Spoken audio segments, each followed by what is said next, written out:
Take a look at this. This is some of the destruction left behind by flooding inside of a Germantown school. That damage has forced students and staff out of that building.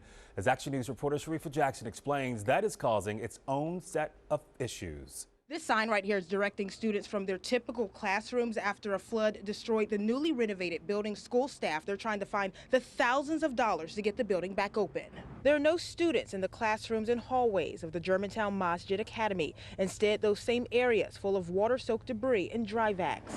Water was leaking from the third floor to the second floor bathroom to the first floor bathroom, and it was raining in the classrooms. Jewel Davis-Tomball is the program coordinator at the nonprofit Islamic school. Today she gave us a tour of the damage. This is cell phone video as the water continued to leak, soaking everything in its path. The extent of the damage and what caused the flood is still not entirely known. 2 classrooms that were fully gutted, floors have to be replaced, all 3 bathrooms have to be redone. And as a result, about 60 K through 12th graders are now booted out of their classrooms and relocated to the site next door, where instead of desks, the students have to sit on the floor. But through it all, they remain positive. It was a quick transition, and I'm happy to say that our staff and our students, and as well as our parents, have adapted pretty well.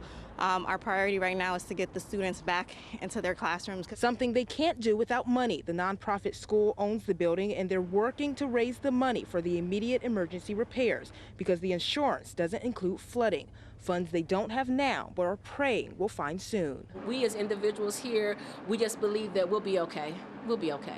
And the timeline for getting the kids back in the classrooms is unclear, but staff says that they would like for that to be done by the start of Ramadan next month. Reporting in Germantown, Sharifa Jackson for Action News at 10 on PHL 17.